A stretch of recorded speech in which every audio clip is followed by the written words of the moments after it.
മുഅ്മിനീങ്ങളെ, വളരെ പരിമിതമായ ഒരു സമയത്തിനുള്ളിൽ വളരെ ഗൗരവമുള്ള ചില വിഷയങ്ങളിലേക്ക് സൂചന നൽകുകയാണ്. ഇന്നെല്ലാവർക്കും ഒരു പരിപാടി ബുദ്ധിമുട്ടാണെന്ന് അറിയാത്തതുകൊണ്ടല്ല. കാരണം ഇന്നലെ നേരം വെക്കുന്നവരെ എല്ലാവരും പള്ളികൾ മറ്റൊക്കെ ഹയാത്താക്കിയ അവസ്ഥയിലാണ്. പക്ഷേ ഇത്തരം ഗൗരവമായ വിഷയങ്ങൾ പറയാൻ മറ്റു സമയങ്ങളില്ലാത്തത് കൊണ്ട് ഇതിൽ അഡ്ജസ്റ്റ് ചെയ്ത് പോകേണ്ടത് കൊണ്ടും കൂടിയാണ് ഇങ്ങനെ ഒരു സമയം ഇന്ന് ഇതിനു വേണ്ടി തിരഞ്ഞെടുത്തത്. ഇന്നൊരു പരിപാടി നടത്തുന്നത് ആളുകൾക്ക് ഈ റമളാനിലെ ഏറ്റവും ബുദ്ധിമുട്ടുള്ള ഒരു ദിവസം ഇന്ന് ഹാജരാവലാണ് എന്നത് നേരത്തെ തന്നെ അറിഞ്ഞുകൊണ്ടും കൂടിയാണ് ഈ കാര്യം ചെയ്യുന്നത്. പക്ഷെ ഇത് വളരെ ഗൗരവമായി മനസ്സിലാക്കേണ്ടത്, ഈ കാസറ്റുകൾ എല്ലാ പള്ളികളിലും സന്നദ്ധ പ്രവർത്തകന്മാരും മറ്റും ഇതിൻ്റെ ഓരോ കോപ്പി പള്ളികളിലെ വീടുകളിലും പള്ളി കമ്മിറ്റിക്കാർ എല്ലാവർക്കും എത്തിച്ചു കൊടുക്കണം. എന്താണ് ഈ പറയുന്നതിൻ്റെ യാഥാർത്ഥ്യം, എന്താണ് അല്ലെങ്കിൽ ഒന്നിരിക്കൽ ഒരു അള്ളാഹ്ക്ക് വേണ്ടി ആ പണിയെടുക്കണം. അല്ലെങ്കിൽ ദയവായി റബ്ബിൻ്റെ കയ്യിൽ നിന്ന് ഇഖാബ് ശിക്ഷ കിട്ടുന്നതിന് മുമ്പ് അവർ ആ ജോലി ഏർപ്പാട് രാജിവെക്കണം. ഒന്നിരിക്കൽ അവർ നന്നാവണം. അല്ലെങ്കിൽ അള്ളാഹ്ക്ക് വേണ്ടിയിട്ട് എന്തിന് നമ്മൾ തന്നെ സ്വയം നമ്മളെ ദുനൂബ് മാഅസി ഏറ്റ് പോകാൻ കഴിയാത്തൊരു ദിവസം, വേറുള്ളവരുടെ അമാനത്ത് ഏറ്റിട്ട് അത് നമ്മൾ ചെയ്യാൻ കഴിയാതെ നമ്മൾ എന്തിന് അള്ളാഹിൻ്റെ കോടതിയിൽ അതിനും കൂടി നാശാവുന്നു. ഒന്നിരിക്കൽ കമ്മിറ്റിക്കാർ നന്നാവണം. അല്ലെങ്കിൽ ഇന്ന് രാജിവെക്കണം. അപ്പോൾ പിന്നെ രാജിച്ചാൽ ആരാണ്?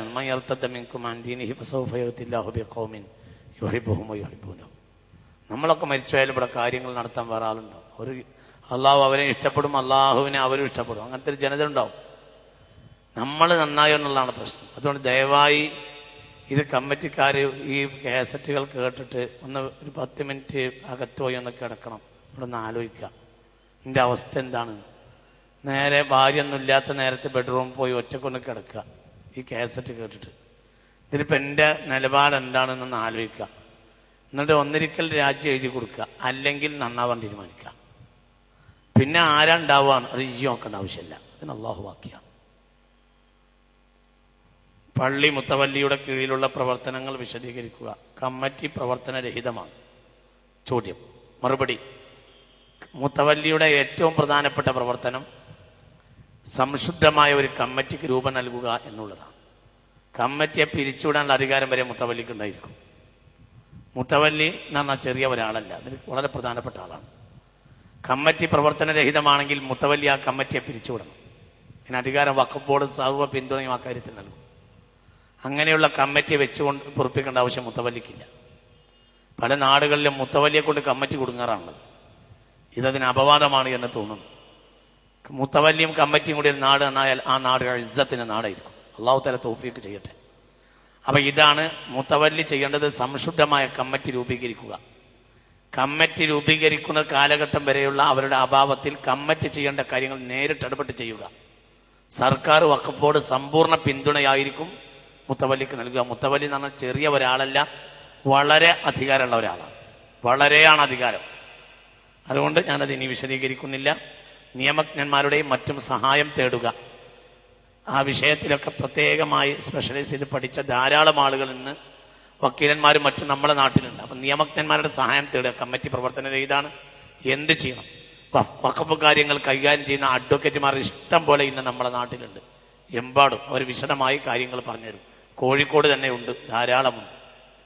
ഓരോന്നും അല്ലെങ്കിൽ ഈ വിഷയത്തിൽ നിപുണന്മാരായ ആളുകളുണ്ട്, ധാരാളം നിപുണന്മാരായ ആളുകളുണ്ട്. നമ്മളെ മഹല്ലുകളൊക്കെ സംബന്ധിച്ചിടത്തോളം ഇത്തരം കാര്യങ്ങളിലൊക്കെ നേരത്തെ ഇടപെട്ടും മറ്റുമൊക്കെ വളരെ ബന്ധമുള്ള ആളുകളുണ്ടാവും.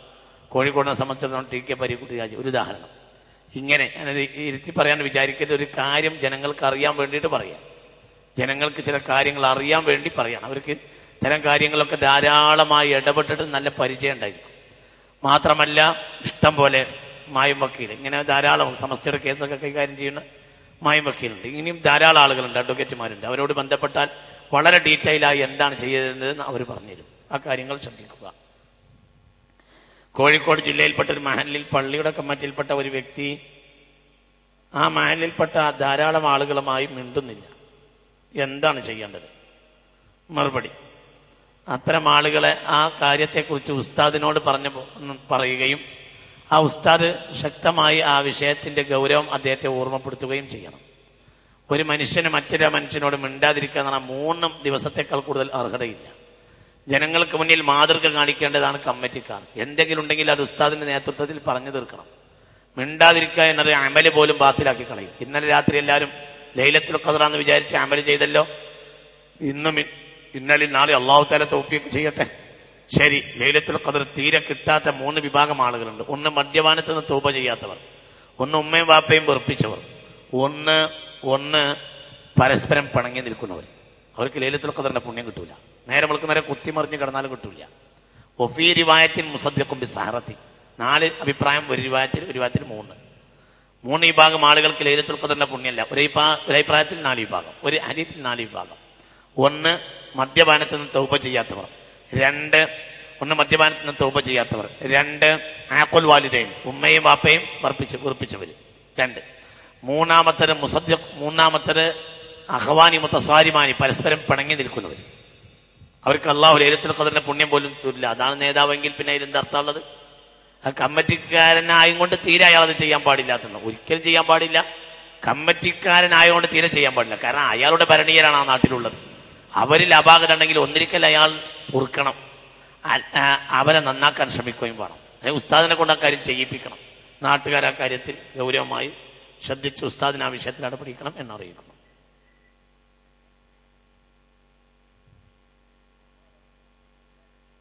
പല മഹല്ലുകളിൽ മുത്തവല്ലിമാരാണ് ഭരിക്കുന്നത്. അവരിൽ പലരും പടച്ചവനെ പേടിയില്ലാത്തവരുമാണ്. കാര്യത്തിൽ എന്ത് ചെയ്യാൻ സാധിക്കും ചെയ്യാൻ കഴിയുന്നത് ജനങ്ങൾ കൂട്ടായ്മ നിന്നാൽ, കൂട്ടായി ഒറ്റക്കെട്ടായി ജനങ്ങൾ നിന്നിട്ട് ആ വിഷയത്തിൽ നിസ്സംഗരായി നിൽക്കാൻ പാടില്ല. ജനങ്ങൾ ഈ വിഷയത്തിൽ കൂട്ടായി ഒറ്റക്കെട്ടായി അഭിപ്രായ സ്വരൂപണം നടത്തുകയും ഒപ്പ് ശേഖരണം നടത്തുകയും ചെയ്തിട്ട് ഈ വിഷയത്തിൽ കൂട്ടായ ഒരു പ്രവർത്തനം നടത്തൽ ആവശ്യമാണ്. നിയമജ്ഞന്മാരുടെ സഹായം തേടാം. പള്ളിയിലെ ഉസ്താദിനെ കൊണ്ട് നല്ല മനോഹരമായും എന്നാൽ ശക്തമായും ഈ കാര്യം പറയിപ്പിച്ച് അയാളെ ബോധവൽക്കരിക്കാം. ഇതൊക്കെയും കാലഘട്ടത്തിന്റെ പ്രധാനപ്പെട്ട ആവശ്യങ്ങളാണ്. ആ രൂപത്തിൽ ചെയ്യുക. നിയമജ്ഞന്മാരുടെ സഹായം തേടുകയും ചെയ്യാവുന്നതാണ്. മഹല്ലിൽ ഒരു വ്യക്തി സ്ഥിരമായി അനാശാസന പ്രവർത്തനം നടത്തുന്നു. കമ്മിറ്റി പലതവണ ഉപദേശിച്ചിട്ടും നന്നാവുന്നില്ല. നിസ്സഹകരിക്കാവുന്നതിൻ്റെ പരമാവധി നിസ്സഹകരിക്കുക. പക്ഷേ അതിനു മുമ്പ് അയാളോട് ദീനിയായ നിലക്ക് എങ്ങനെയൊക്കെയാണോ നല്ല വാക്ക് പറഞ്ഞ അയാളെ നന്മയിലേക്ക് ശ്രമിക്കാൻ കഴിയുന്നത് അതൊക്കെ ചെയ്യാം. ഒറ്റക്ക് ഒരാൾ പറഞ്ഞാൽ കേൾക്കില്ലെങ്കിൽ ഉസ്താദിനെ കൊണ്ട് പറയിപ്പിക്കുക. ഉസ്താദിനെ കൊണ്ട് പറഞ്ഞാൽ കേൾക്കില്ലെങ്കിൽ പാണക്കാട് തങ്ങളോട് പോയി പറഞ്ഞിട്ട് അയാളെ അങ്ങോട്ട് വിളിപ്പിക്കുക. അതൊക്കെ ചെയ്യാവുന്നതാണ്. അതൊക്കെ വിളവുകളിൽപ്പെട്ടതാണ്. ചില വിളവ്, ഒരാളെ പാണക്കാട് നിന്ന് വിളിച്ചു, ഇന്നല്ല മഹലിൽപ്പെട്ട ഒരാളെ ആ നമ്പർ കൊടുത്തു, ഒന്ന് വരണമെന്ന് പാണക്കാട് തങ്ങൾ പറഞ്ഞു എങ്കിൽ ഇന്ന് പോകാത്ത ഒരാൾ ഉണ്ടാവില്ല. 99.9% ആളുകളും ചെല്ലും തന്നെ എൻ്റെ അഭിപ്രായം. അപ്പോൾ തങ്ങളാപ്പാൻ്റെ നേതൃത്വത്തിൽ ഈ വിഷയം ചർച്ച ചെയ്ത് തീരുമാനിക്കുക. അതിനാണ് നമുക്ക് അങ്ങനെയും ചില കോടതികൾ ഉള്ളത്. അത് നമ്മൾ മനസ്സിലാക്കണം. നമ്മൾ പറഞ്ഞാൽ കേട്ടില്ലെങ്കിൽ ഇവിടെ വേറെ ആളുകളുണ്ട്, ഒക്കെ നമ്മൾ പറഞ്ഞാൽ തന്നെ കേൾക്കണം. അങ്ങനെ വിചാരിക്കേണ്ട, കാര്യം നടക്കണം എന്ന് വിചാരിച്ചാൽ മതി. ഇന്ന് നമ്മളെ വാശി എന്താണ്? നമ്മൾ പറഞ്ഞിട്ട് നന്നാവണം. നമ്മൾ പറഞ്ഞിട്ട് നന്നാവേണ്ട ആവശ്യം എന്താ? അയാൾ നന്നായ പോലെ. ചില ആളുകൾ നമ്മൾ പറഞ്ഞാൽ നന്നാവില്ല. ഇപ്പോൾ ഉദാഹരണം, ബാപ്പ മോശമാണെങ്കിൽ നീ പറഞ്ഞാക്കി ബാപ്പ നന്നാവില്ല. നേരെ മറിച്ച് കാളിയരോട് മെല്ലെ പോയി പറഞ്ഞു. എന്നിട്ട് കാളിയർ ഇടപെടേണ്ട രൂപത്തിൽ മനഃശാസ്ത്രപരമായി ഇടപെട്ടാൽ ചിലപ്പോൾ ബാപ്പ ഉണ്ടാവും. ചിലപ്പോൾ ബാപ്പ കാളിയർ പറഞ്ഞാൽ നന്നാവാത്ത ആളായിരിക്കും, എന്നാലും പണക്കാട്ട് പറഞ്ഞാൽ നന്നാവും. എന്നിട്ട് നന്നായിട്ടില്ലെങ്കിൽ നമുക്ക് വഹസാബ് പോകാനുള്ള പിന്നെ അങ്ങോട്ട് വിടാം. പാണക്കാട്ട പറഞ്ഞ് തങ്ങളാപ്പ പറഞ്ഞിട്ട് ഒരാൾ നന്നാവണില്ലെങ്കിൽ പിന്നെ നമുക്ക് അത് വിട്ടാക്ക ഹിസാബ് പോകാനുള്ള. പിന്നെ നമ്മൾ വല്ലാതെ ഇടപെടേണ്ട ആവശ്യമില്ല. സമസ്ത പ്രസിഡന്റ്, സെക്രട്ടറി, പാണക്കാട്ട് ഇതെല്ലാം ഷിഹാബുനങ്ങൾ, ഇവരൊക്കെ നമ്മൾ ഏറ്റവും മേലുള്ള നേതാക്കന്മാർ. അവരും വിളിച്ചിട്ട് പറഞ്ഞിട്ട് പിന്നെ അള്ളാഹുലേക്ക് ഹിസാബ് കൂടുക. അള്ളാഹു നമ്മളെ കാത്തുരക്ഷിക്കട്ടെ. 40 വർഷത്തിലധികമായി മഹല്ലിൽ തുടർച്ചയായി ഖത്തീബായി സേവനം അനുഷ്ഠിക്കുന്ന ഒരാൾ ശാരീരികമായി സുഖമില്ലാതെ കിടക്കുക. ആലപ്പുഴ ജില്ലക്കാർ. അള്ളാഹു സുബ്ഹാനഹു വ തആല അദ്ദേഹത്തിന് ശിഫ നൽകട്ടെ. അള്ളാഹു സമ്പൂർണ്ണമായ ശിഫ നൽകട്ടെ. അള്ളാഹു സമ്പൂർണ്ണമായ ശിഫ നൽകട്ടെ. മുഅ്മിനീങ്ങളെ, വളരെ മർമ്മപ്പെട്ട ചില വിഷയത്തിലേക്ക് നമ്മൾ കൊണ്ടുവരാം. ഇന്നലെ ദർസിനെ കുറിച്ച് പറഞ്ഞു. അടുത്തതായി പറയാവുന്ന മദ്രസയാണ്. മദ്രസ കാര്യക്ഷമമാക്കുന്ന കാര്യത്തിൽ ഗൗരവമായി നമ്മൾ ആലോചിക്കണം. മദ്രസ എന്നത് വളരെ പ്രധാനപ്പെട്ട കാര്യമാണ്. ഈ മദ്രസക്കും നമ്മൾ ചിന്തിക്കണം. മദ്രസ ഇന്ന് കയ്യേറ്റങ്ങൾ നടന്നുകൊണ്ടിരിക്കുക. എല്ലാ ഭാഗത്തു നിന്നും കയ്യേറ്റം ഉണ്ടാവും. എല്ലാ ഭാഗത്തു നിന്നും കയ്യേറ്റം ഉണ്ടായിട്ട് ആ സാധനം തന്നെ ഇവിടെ എല്ലാവരെയും പോവാം. പടച്ചോൻ കാക്കട്ടെ. ആരൊക്കെയാണ് കയ്യേറ്റം നടത്തുന്നത്? ആരാ കയ്യേറ്റം നടത്തുന്നത്? ആരൊക്കെയാ? ഒന്ന്, സർക്കാർ പരമാവധി മതവിരുദ്ധ താല്പര്യങ്ങൾ, സർക്കാരിന്റെ ഉപദേഷ്ടാക്കൾ മതവിരുദ്ധ താല്പര്യരാകുമ്പോൾ പരമാവധി മദ്രസകളെ ഇല്ലാതാക്കാൻ അവർ ശ്രമിക്കും. മദ്രസ എന്ന് പറഞ്ഞാൽ വളരെ വലിയ ഒരു സാംസ്കാരിക കേന്ദ്രം കൂടിയാണ്. ആ മദ്രസകൾ ഇവിടെ നൽകിയ ആ വെളിച്ചം ഇവിടെ അന്യ സമുദായക്കാർക്ക് വരെ ചെന്നെത്തിയിട്ടുണ്ട് എന്നത് അനിഷേധ്യമായ ഒരു സത്യമാണ്, യാഥാർത്ഥ്യമാണ്. അതിൽ യാതൊന്നും ഒരു ഒളിച്ചുകളിയില്ല. അതില് ആർക്കെങ്കിലും ഒരു രഹസ്യം അജണ്ട അതിലില്ല. ആർക്കും ബഹുമാനപ്പെട്ട സമസ്ത കേരള ജമിയത്തുൽ ഉലമയെ സംബന്ധിച്ചിടത്തോളം 10,000-ഓളം മദ്രസകൾ ബഹുമാനപ്പെട്ട സമസ്ത കേരള ജമിയത്തുൽ ഉലമ തന്നെ കേരളത്തിൽ നേരിട്ട് കൈകാര്യം ചെയ്യുന്നുണ്ട്. അപ്പൊ നമ്മളെ അത് വളരെ ഗൗരവമായി ചിന്തിക്കണം. ഇത്രയും സ്ഥാപനങ്ങളിൽ ലക്ഷക്കണക്കായ വിദ്യാർത്ഥികൾ പഠിക്കുന്നുണ്ട്. ആ പാഠപുസ്തകങ്ങളൊക്കെ സുലഭമായി അങ്ങാടിയിൽ കിട്ടുന്നുണ്ട്. അത് ആ കാര്യത്തെക്കുറിച്ച് അതെന്താണ് അവിടെ പഠിപ്പിക്കുന്നത് എന്നറിയാൻ ആർക്കും ഇനി വലിയൊരു ബേജാറുണ്ടാവേണ്ട ആവശ്യമില്ല. അപ്പൊ ചുരുക്കത്തിൽ അതേക്കുറിച്ച് ദോഷദൃക്കുകൾ പറയുന്നത് മുഴുവനും അവാസ്തവമാണ് എന്നത് സത്യവും യാഥാർത്ഥ്യവുമാണ്. ഇതെല്ലാവർക്കും അറിയുന്ന ഒരു സംഗതിയുമാണ്. പിന്നെ എന്താണ്? മതവിരുദ്ധ താല്പര്യത്തിലേക്ക് ഒരു ജനതയെ കൊണ്ടുപോകാൻ വേണ്ടി ഇവിടെ ഇസ്ലാമിക വിരുദ്ധ ലോബി കാണിക്കുന്ന രീതിയാണ് മദ്രസകളെ നിഷ്കാസനം ചെയ്യാനുള്ള അവരുടെ ശ്രമം എന്നാണ് നമ്മൾ മനസ്സിലാക്കേണ്ടത്. അള്ളാഹു കാത്തുരക്ഷിക്കുമാറാകട്ടെ. അതാണ് സർക്കാരിന്റെ ഭാഗത്ത് നിന്ന് അതാത് കാലഘട്ടങ്ങളിൽ ചില മതവിരുദ്ധ താല്പര്യപ്പെട്ട സർക്കാരുകൾ രംഗത്ത് വരുമ്പോൾ ഇത് കൂടുതലും ഉണ്ടാവാറുണ്ട്. അതിനെതിരെ ശക്തമായ പ്രവർത്തനങ്ങൾ മുസ്ലിമീങ്ങൾ ചെയ്യലും ആവശ്യമാണ്. പക്ഷെ അവിടെ പറയേണ്ട വേറൊരു ഗൗരവമുള്ള കാര്യം എന്താണെന്ന് വെച്ചാൽ, ഇതിനേക്കാൾ വലിയ പ്രശ്നം മുസ്ലിം സമുദായത്തിൽ നിന്ന് തന്നെ മദ്രസകൾക്കെതിരെ ഉണ്ടാവുന്ന കയ്യേറ്റാണ്. മറ്റൊരു എളുപ്പമുള്ള കാര്യമാണ്. നമുക്ക് സർക്കാരിനെ മര്യാദ പഠിപ്പിക്കാൻ കഴിയും. ഒരു സർക്കാരിനും പൊതുജനത്തെ മറികടന്നും ഉണ്ടാവും കഴിയില്ല. ഒരിക്കലും പൊതുജനത്തെ മറികടന്നും നിയമത്തെ മറികടന്നും. കാരണം ഇന്ത്യ രാജ്യത്തെ സംബന്ധിച്ചിടത്തോളം വ്യക്തി മത സ്വാതന്ത്ര്യം എന്നത് മൗലികമായ ഒന്നാം പ്രമാണം, ഭരണഘടനയുടെ മൗലികമായ ഒന്നാം പ്രമാണം. അത് ഇനി കാൾ മാർക്സ് തന്നെ കേരളം ഭരിക്കുകയാണെങ്കിലും ഇന്ത്യ ഭരിക്കുകയാണെങ്കിലും അത് അവർക്ക് മാറ്റാൻ കഴിയില്ല, ഒരിക്കലും കഴിയില്ല. അതുകൊണ്ട് ഇവിടെ ആര് ഭരിച്ചാലും അത് അവരുടെ ചില താല്പര്യങ്ങളാണ്, ഉള്ളിലൂടെ അവർ നാശാക്കാൻ ശ്രമിക്കുന്ന താല്പര്യ, പക്ഷെ നടക്കില്ല. പൊതുജനം ഉണർന്നാൽ അവർക്ക് ഒന്നും ചെയ്യാൻ കഴിയില്ല.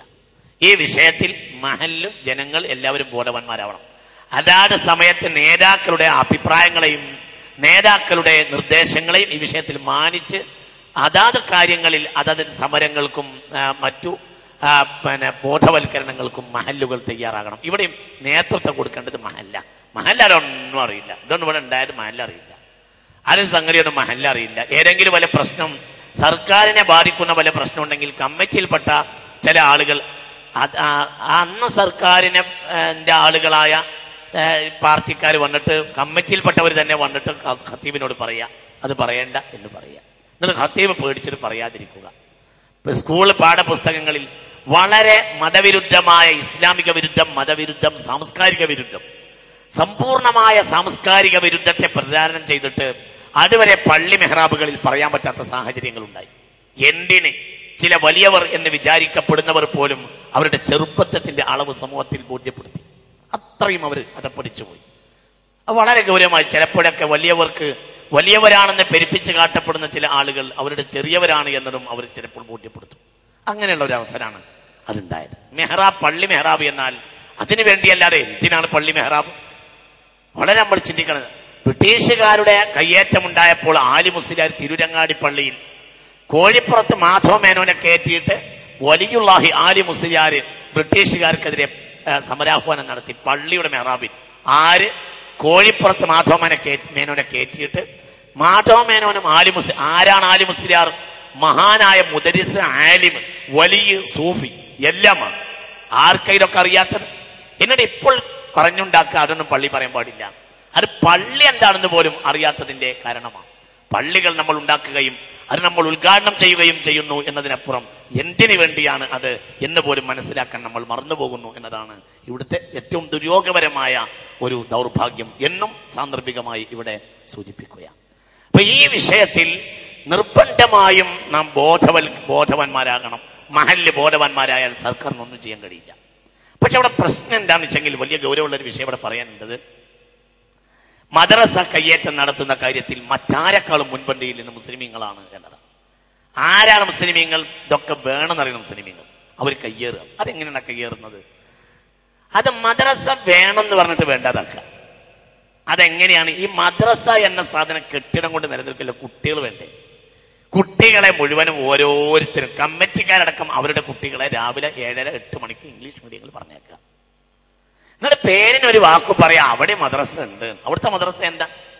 അവിടുത്തെ ആ ഇംഗ്ലീഷ് മീഡിയം എന്ന ഈ സ്ഥാപനം ഇംഗ്ലീഷ് പഠിപ്പിക്കാൻ വേണ്ടി ഉണ്ടാക്കിയതാണ്. അതിലേക്ക് ആളെ കിട്ടാൻ വേണ്ടി ആ നാട്ടിലെ ഏറ്റവും സഫീഹായ ഒരു മൗലവിയെ പിടിച്ചിട്ട് വേണമെങ്കിൽ തീരെ വിവരമില്ലാത്ത ഒരണ്ടോ ഇല്ലാത്ത നമ്മളെ നാട്ടിൽ ഏറനാട്ടുകാരായ ഞങ്ങൾ 14 പറയും. ഇംഗ്ലീഷ് മീഡിയങ്ങളിൽ പഠിപ്പിക്കുന്ന മൗലവിമാരിൽ ഏകദേശം 14 അണകളാണെന്നാണ് ഞാൻ മനസ്സിലാക്കുന്നത്. കാരണം 16 അണ പൂർത്തിയായാൽ മാത്രമേ ₹1 ഉള്ളൂ. 16 അണയാണ് ₹1. ചില ആളുകൾ 14 അണകളായിരിക്കും. അങ്ങനെയുണ്ട്. ഞങ്ങൾ ഏറനാട്ടുകാരുടെ ഒരു പ്രയോഗമാണ് 14 അണാണ്. ഞാൻ കുറ്റപ്പെടുത്തി നല്ല നല്ല ആളുകൾ ഇംഗ്ലീഷ് മീഡിയങ്ങളിൽ ഇല്ല എന്ന് ഈ പറഞ്ഞതിന് അർത്ഥമല്ല, പലപ്പോഴും ഉണ്ടാവണില്ല എന്നുള്ളതാണ്. എന്തുകൊണ്ട്? അവർക്ക് പുറത്തന്നെ ഇഷ്ടം പോലെ സൗകര്യങ്ങളുണ്ട്. അപ്പോൾ ഒരു പണിയില്ലാതെ 10 മണിക്ക് ശേഷം അന്തല്ലാതെ ഇരിക്കുന്ന ചില 14 അണകളാണ് പലപ്പോഴും ഈ ഇംഗ്ലീഷ് മീഡിയം. എന്തുകൊണ്ട്? ഒരു നല്ല കരുത്തുള്ള ഒരാളെ ഒരു ഇംഗ്ലീഷ് മീഡിയം സ്ഥാപനം അവിടെ ഉദ്യോഗസ്ഥനായി വെക്കില്ല. എന്തുകൊണ്ട് വെക്കില്ല? വെച്ച് പോയാൽ അയാള് ഈ ഇംഗ്ലീഷിയൻ താല്പര്യത്തിൽ ഒന്ന്. രണ്ടാമതായി ഇവിടെ നിന്ന് വരുന്ന ദൂഷ്യഫലങ്ങളെ പൊതുജനത്തെ അറിയിക്കും. ഇംഗ്ലീഷ് മീഡിയങ്ങൾ എന്ന് പറയുമ്പോൾ കേരളത്തിൽ കുട്ടികളെ ഇംഗ്ലീഷ് മീഡിയങ്ങളിൽ അയക്കുന്നതിൽ 60% മുസ്ലിം ഗൾഫുകാരാണ്. ഇംഗ്ലീഷ് മീഡിയങ്ങൾ 75% ക്രിസ്ത്യാനികൾക്കാണ്. ഇത് നമ്മൾ ചിന്തിക്കണം. കേരളത്തിലെ 60% ഇംഗ്ലീഷ് മീഡിയങ്ങളിൽ പഠിക്കുന്ന വിദ്യാർത്ഥികൾ കേരളത്തിലെ മുസ്ലിം ഗൾഫുകാരുടേതാണ്. എന്നാൽ ഇംഗ്ലീഷ് മീഡിയം സ്ഥാപനങ്ങളിൽ 75% ഇംഗ്ലീഷ് മീഡിയം സ്ഥാപനങ്ങളും ക്രിസ്ത്യാനികൾക്കാണ്. ഇനി അതിന്റെ ബാക്കി എന്താണ്? ഇനി അതിന്റെ ബാക്കി എന്തായിരിക്കും? അതൊക്കെ എല്ലാവർക്കും അറിയാലോ. മലപ്പുറത്തെ കുന്നിന്റെ മുകളിൽ പോലും നടത്തപ്പെടുന്ന ഇംഗ്ലീഷ് മീഡിയം സ്ഥാപനത്തിൽ രാവിലെ ഷിർക്കോട് കൂടിയാണ് ആരംഭിക്കുക. കൈകൂപ്പി മുസ്ലിം കുട്ടികൾ ഷിർക്ക് ചെല്ലണം, അതാണ് ആരംഭിക്കുക. അങ്ങനെയാണ്. ഒരു കുട്ടിയെ പിടിച്ച് പുറത്താക്കി. ആ രക്ഷിതാവ് ചോദിക്കാൻ ചെന്നപ്പോൾ പറഞ്ഞു, ഞങ്ങളുടെ പ്രൊസ്പെക്ടസ് ഒക്കെ നിങ്ങൾ കണ്ടിട്ടില്ലേ? എല്ലാം വിതരണം ചെയ്തിട്ടുണ്ടായിരുന്നല്ലോ, നിങ്ങൾക്കറിയില്ല ഞങ്ങളെ കാര്യങ്ങൾ? ഇരുവിടെ ഞങ്ങളാണ് നടത്തുന്നത്, ക്രിസ്ത്യാനികളുടെ സ്ഥാപനം, നിങ്ങൾക്ക് അറിഞ്ഞുകൂടെ? ഞാനൊരു സമുദായത്തെ ആക്ഷേപിക്കുകയല്ല, പക്ഷെ അവർക്കത് പറയാം. അവരെ പരിധിയിൽ നിന്നുകൊണ്ട് അവർക്ക് പറയാവുന്നു. പക്ഷേ മുസ്ലിമീങ്ങളെ സംബന്ധിച്ചിടത്തോളം അവരെ ഷിർക്ക് വില കൊടുത്ത് കുട്ടികൾക്ക് പഠിപ്പിക്കുകയാണ്. ഇതിന്റെ ഗൗരവം ഇതിനപ്പുറവും പറയാനുണ്ട്. ആരാ പറഞ്ഞേക്കുന്നത്? 60% മുസ്ലിം ഗൾഫുകാർ കുട്ടികൾ ABCD EFG പറയാനുള്ള ഒരു താല്പര്യം. ഇന്ന് അതിനേക്കാൾ സർക്കാർ സ്കൂളുകളിൽ കാര്യക്ഷമമായി ഇംഗ്ലീഷ് പഠിപ്പിക്കുന്നുണ്ട്. ഇല്ലെങ്കിൽ നമുക്ക് തന്നെ ആ കാര്യം ചെയ്യാവുന്നതുമാണ്. ആ കാര്യത്തിലൊന്നും നമ്മൾ ഉണ്ടാവില്ല. നമ്മൾ എവിടെയെങ്കിലും ഒരു സ്ഥാപനം ഉണ്ടാക്കിയാൽ അതിന് പരമാവധി നമ്മൾ ആളുകൾ തന്നെ വെടിവെക്കും. നമുക്കൊരു പണിയില്ലെങ്കിലും അറിയാവുന്ന പണി വെടിവെക്കുക എന്നുള്ളതാണ്. മുസ്ലിമീങ്ങൾക്ക് ആകെ അറിയുന്ന ഒരു പണി അതാണ്.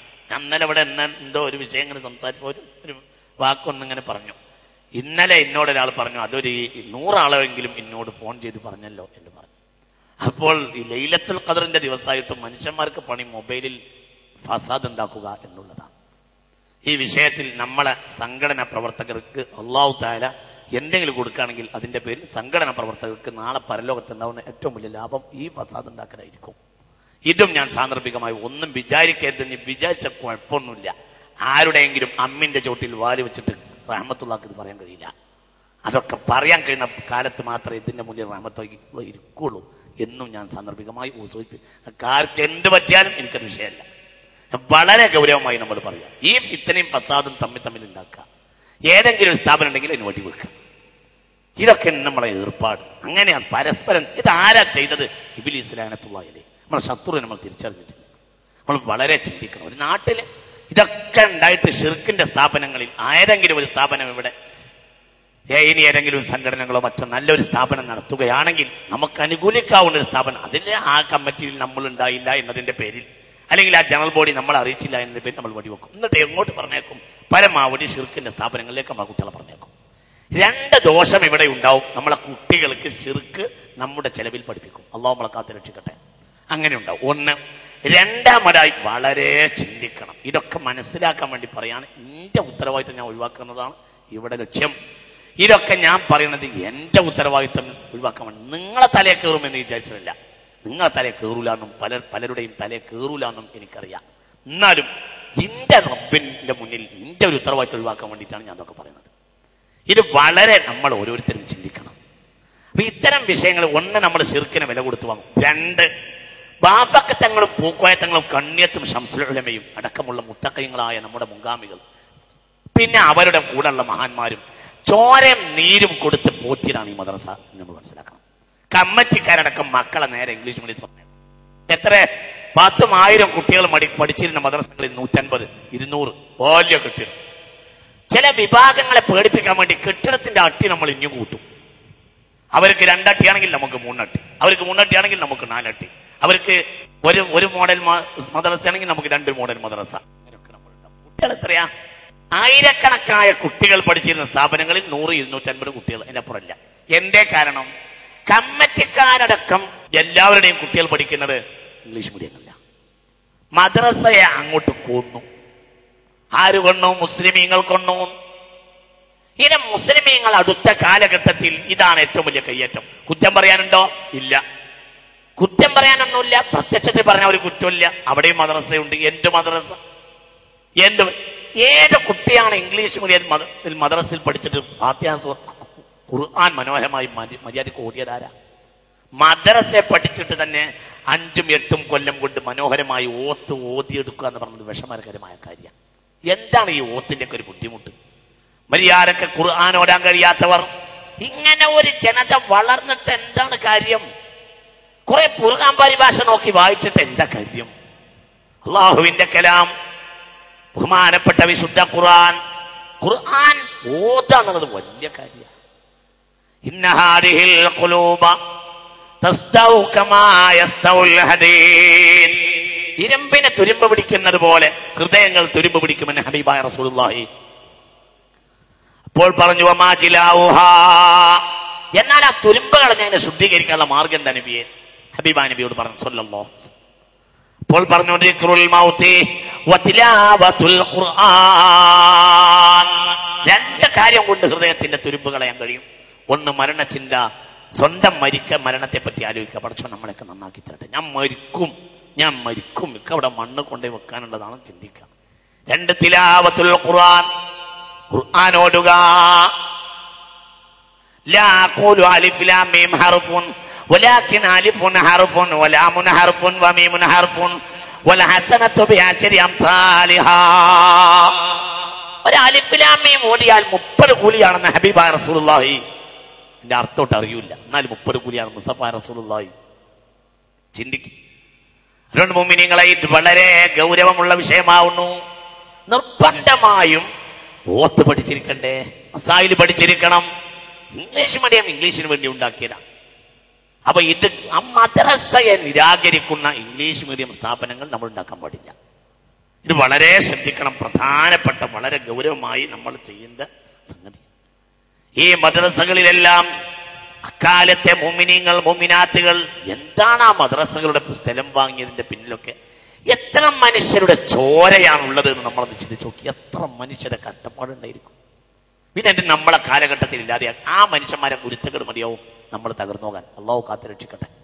കാരണം വൈകുന്നേരം വരെ പണിയെടുത്താൽ 1 ഉറുപ്പിക കൂലി കിട്ടാത്ത കാലഘട്ടത്തിൽ സാധുക്കളും എല്ലാവരും ഒരുമിച്ച് കൂടിയിട്ട് കഷ്ടപ്പെട്ട് മുണ്ട് മുറുക്കി കൊടുത്ത് അതിന്റെ പേരിൽ പട്ടിണി കിടന്നവരുണ്ടായിരിക്കും. എത്രയോ മദ്രസ ഉണ്ടാക്കാൻ വേണ്ടി സംഭാവന ചെയ്തിട്ട് പട്ടിണി കിടന്നവരുണ്ടായിരിക്കും. അതിന്റെ പേരിൽ മരുന്നുടിക്കാതെ, മരുന്നിന് പോകാൻ പൈസ ഇല്ലാതെ മദ്രസക്കും മറ്റും സംഭാവന ചെയ്ത് പിന്നെ മരുന്ന് വേണ്ടത്ര കഴിക്കാതെ മരിച്ചുപോയ രോഗികളുണ്ടായിരിക്കും. എത്ര എന്തായിരുന്നു ആ കാലഘട്ടത്തിൽ മദ്രസ നിലനിർത്താൻ വേണ്ടി മുഅല്ലിമീങ്ങളുടെയൊക്കെ ഒരു കഷ്ടപ്പാട് എന്തായിരുന്നു ആ കാലഘട്ടത്തിൽ മുഅല്ലിമീങ്ങളൊക്കെ ചെയ്തിരുന്നത്? വ്യാഴാഴ്ച വരുന്നത് പേടിയായിരുന്നു മുഅല്ലിമീങ്ങൾക്ക്. വ്യാഴാഴ്ച പൈസ എന്നാ പറയാ, ശമ്പളമല്ല. ഒരു എന്തോ കൊടുക്കും അല്ലേ, അങ്ങനെയല്ലേ? ആ വ്യാഴാഴ്ച പൈസ. വ്യാഴാഴ്ച ആയാൽ വീട്ടിൽ പോയിട്ട് കുട്ടികൾക്ക് അരി വാങ്ങി കൊടുക്കാണ്ട പൈസ കൊടുത്തേൽപ്പിക്കണം. വ്യാഴാഴ്ച വരുന്നത് മുഅല്ലിമീങ്ങൾക്ക് മുല്ലമാർക്ക് പേടിയാ. കാരണം കുട്ടികളൊന്നും കൊണ്ടുവരില്ല, അതിന്റെ പേരിൽ പുറത്താക്കാൻ പറ്റൂല. എന്നിട്ട് നടന്നു പോകും. എന്തെങ്കിലും ചില്ലറ കിട്ടിയാൽ ബസ് കയറാതെ നടന്നു പോയി വീട്ടിൽ അരി വാങ്ങി കൊടുത്തിട്ട് ശനിയാഴ്ച രാവിലെ തിരിച്ച് നടന്നു വരും. ഒരു പരിഭവമല്ല, അങ്ങനെയുള്ള ഔലിയാക്കൾ പടുത്തുയർത്തിയത് മദ്രസ. വളരെ നമ്മൾ ചിന്തിക്കണം. അതിന് നമ്മൾ ഇംഗ്ലീഷുകാരെ വിദ്യാഭ്യാസത്തിന്റെ പിന്നിൽ തകർത്തു പോയാൽ കുടുംബത്തിന്റെയും നാട്ടിന്റെയും മഹലിന്റെയും ബറക്കത്ത് അതോടുകൂടെ നഷ്ടപ്പെട്ടു പോവും. അപ്പൊ ഇത് നിലനിർത്തേണ്ട ഉത്തരവാദിത്തം മഹല്ലു കമ്മിറ്റികൾക്ക് വളരെ ശക്തമായ ബാധ്യതയാണ്. അങ്ങനെ ഒന്നാമതമായി അവരെന്ത് ചെയ്യണം? അവർ മാതൃക കാണിക്കണം.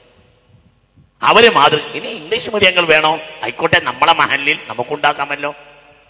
ഇംഗ്ലീഷ് മീഡിയം സ്ഥാപനങ്ങൾ ഉണ്ടാക്കണമെങ്കിൽ അത് നമുക്കുണ്ടാക്കാൻ നമ്മളെ മഹല്ലിൽ, നമ്മളെ ഉത്തരവാദിത്തത്തിൽ. പക്ഷെ മദ്രസയ്ക്ക് ഒരു ഭംഗവുമില്ല. അങ്ങനെ ചെയ്യുന്ന മഹല്ലുകളുണ്ടല്ലോ. നോക്കൂ നിങ്ങൾ, ഞാൻ ഈ വിഷയത്തിൽ സമസ്തയുടെ സർക്കുലർ ഒന്ന് വായിക്കാം. ഈ സർക്കുലർ എല്ലാം കിട്ടിയിട്ടുണ്ടോ എന്ന് പരിശോധിക്കാം. കിട്ടിയ സർക്കുലർ നിങ്ങളെ മഹലിൽ വായിച്ചിട്ടുണ്ടോ? ഇത് കമ്മിറ്റി ഫയലിൽ സൂക്ഷിച്ചിട്ടുണ്ടോ? ഇത് ഗൗരവമായി ഉണ്ടോ? ഇല്ലാത്ത മഹല്ലുകൾ ബഹുമാനപ്പെട്ട സമസ്താലയം, ചേളാരി സമസ്താലയത്തിൽ നിന്ന് മഹല്ലുകൾ ചെയ്യേണ്ട പ്രധാനപ്പെട്ട ചില കാര്യങ്ങൾ സർക്കുലറായി അയച്ചിട്ടുണ്ട്. അത് കിട്ടാത്ത ആളുകൾ ഉണ്ടെങ്കിൽ അവരവരും ആ സമസ്തയെ പോയിട്ട് ഇത് വാങ്ങേണ്ടതാണ്. ഒന്ന് നോക്കൂ. മദ്രസ ഫലപ്രദമാക്കണം. മുസ്ലിമിന്റെ ദീനായ ഇസ്ലാമിന്റെ ജീവൻ ഇൽമാണ്. അത് നൽകുന്ന കേന്ദ്രമായ മദ്രസയും അവിടുത്തെ അധ്യാപനവും കാര്യക്ഷമവും ഫലപ്രദവുമാക്കണം. മുഴുവൻ കുട്ടികളെയും ഹാജരാക്കണം.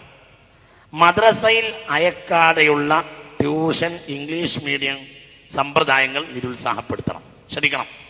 സമസ്ത ബഹുമാനപ്പെട്ട സയ്യിദ് ഹൈദർ അലി ശിഹാബ് തങ്ങളുടെ ഒപ്പോടുകൂടി സമസ്തയെന്ന് അയച്ച SMFന്റെ സംസ്ഥാന സെക്രട്ടറി ബഹുമാനപ്പെട്ട മഹാനായ സയ്യിദ് ഹൈദർ അലി ശിഹാബ് തങ്ങളുടെ ഒപ്പോടുകൂടി സമസ്താലയം ചേലാരിയിൽ നിന്ന് അയച്ച മഹല്ലിലേക്കുള്ള മഹല്ല് കമ്മിറ്റിക്കുള്ള സർക്കുലറാണ് ഈ വായിക്കുന്നത്. ഇത് നമ്മളെ മഹല്ലിലുണ്ടോ, ഇത് നടപ്പിൽ വരുത്തിയിട്ടുണ്ടോ എന്ന് പരിശോധിക്കണം. മുസ്ലിമിന്റെ ദീനായ ഇസ്ലാമിന്റെ ജീവൻ ഇൽമാണ്. അത് നൽകുന്ന കേന്ദ്രമായ മദ്രസയും അവിടുത്തെ അധ്യാപനവും കാര്യക്ഷമവും ഫലപ്രദവുമാക്കണം. മുഴുവൻ കുട്ടികളെയും ഹാജരാക്കണം. മദ്രസയിൽ അയക്കാതെയുള്ള ട്യൂഷൻ, ഇംഗ്ലീഷ് മീഡിയം സമ്പ്രദായങ്ങൾ നിരുത്സാഹപ്പെടുത്തണം. വിദ്യാഭ്യാസ ബോർഡിന്റെയും റേഞ്ചിന്റെയും നിർദ്ദേശങ്ങളും രീതികളും സ്വീകരിക്കണം.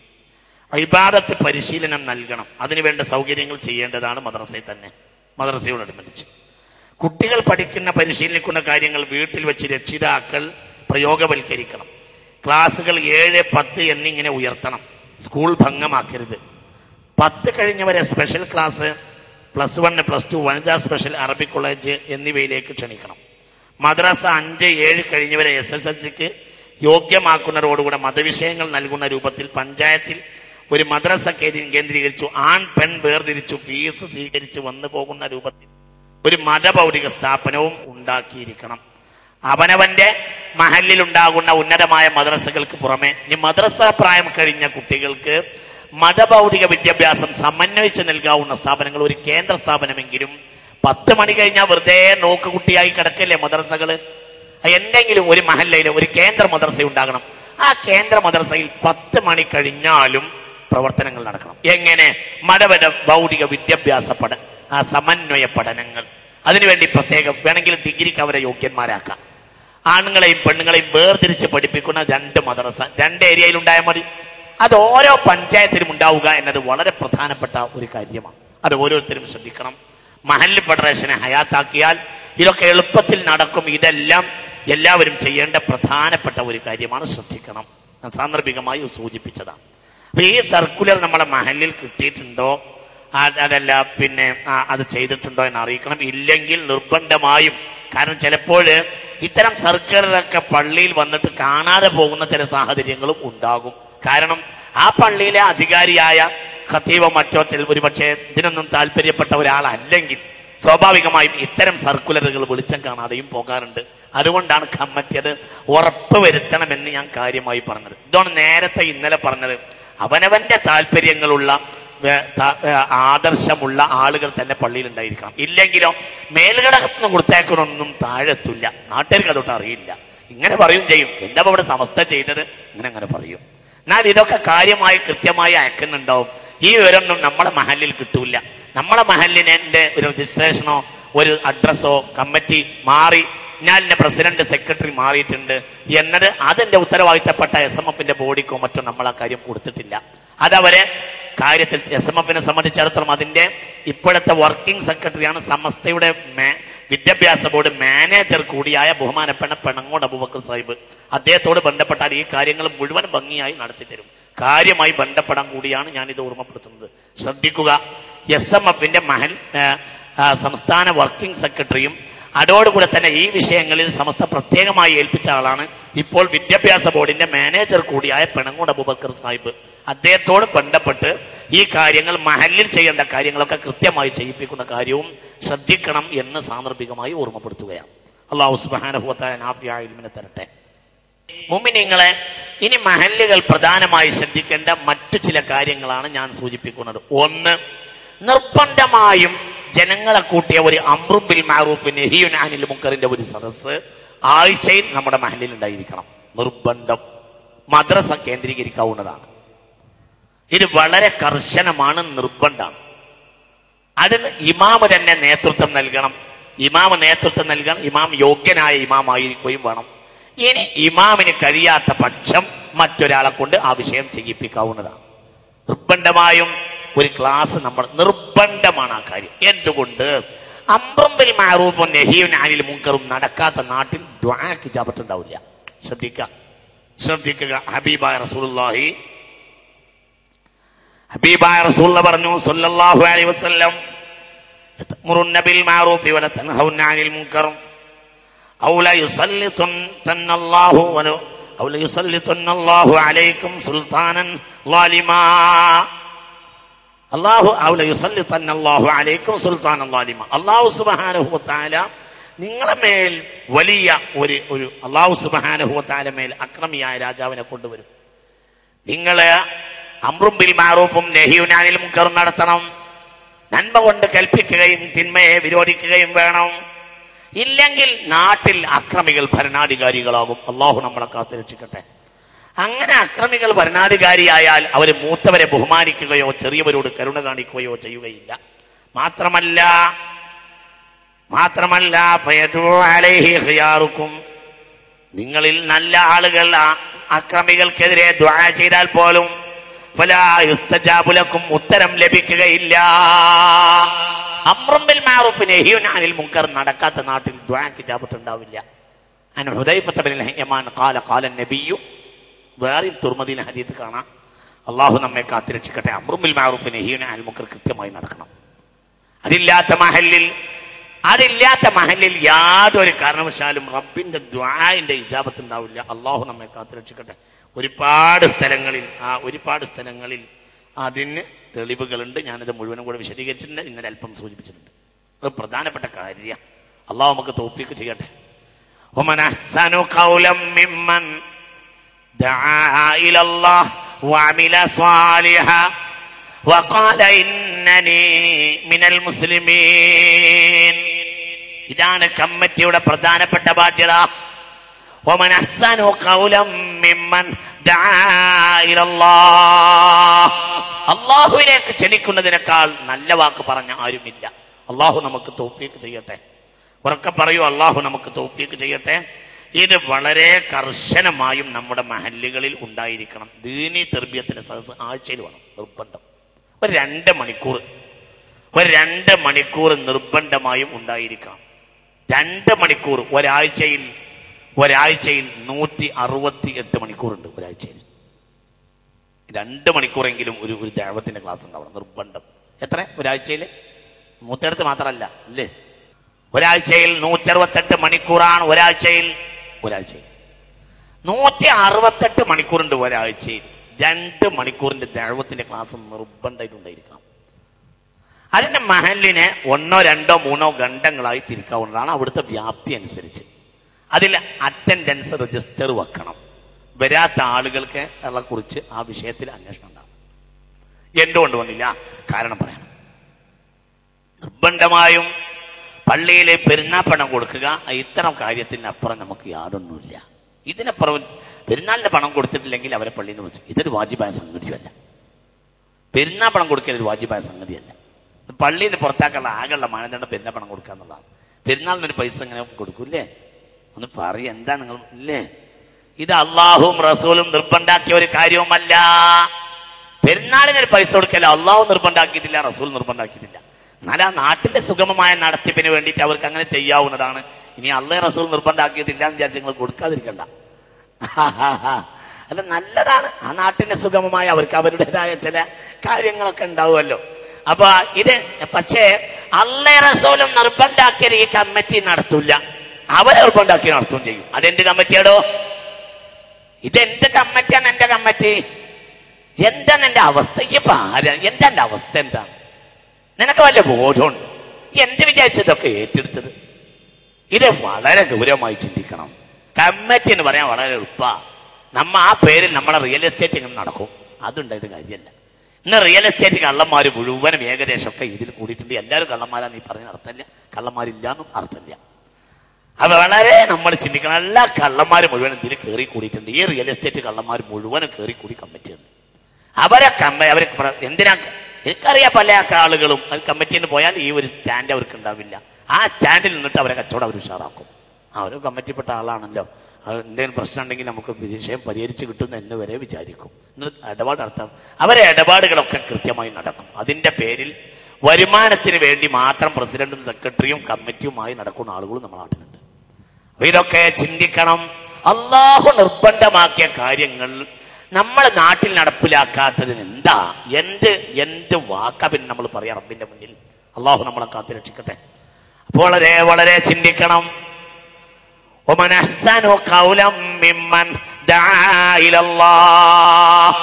ഒരാഴ്ചയിൽ 168 മണിക്കൂറുണ്ട്. 2 മണിക്കൂർ ഖുർആൻ, ഹദീസ്, ഫിഖ് നിർബന്ധമായിട്ടും അറിഞ്ഞിരിക്കണം. അതിന് ഒരു ഉസ്താദ്, പള്ളിയിലെ യോഗ്യനായ ഉസ്താദിന് ആ കാര്യത്തിൽ നേതൃത്വം നൽകാം. ആഴ്ചയിലാവുമ്പോൾ അയാൾ തന്നെ നേതൃത്വം നൽകണം. നല്ലതിന് യോഗ്യന്മാരായ ഉസ്താദുമാരെ പള്ളിയിൽ നിയമിക്കണം. അവർക്ക് ഞാൻ നേരത്തെ പറഞ്ഞ ശമ്പളമൊക്കെ കൊടുത്തിട്ട് അവർ അതിന് വിഷയത്തിൽ അവർക്ക് വേറെ പഠിക്കണം, പണിയായിരിക്കണം. അവർ പഠിച്ചിരിക്കണം. അവരെ വിഷയാവതരണം വിഷയങ്ങളൊക്കെ അവർ പഠിച്ച് പറഞ്ഞിരിക്കണം. ആ വിഷയം കമ്മിറ്റിക്കാരോട് അവരോട് ഉണർത്തുകയും ചെയ്യാം.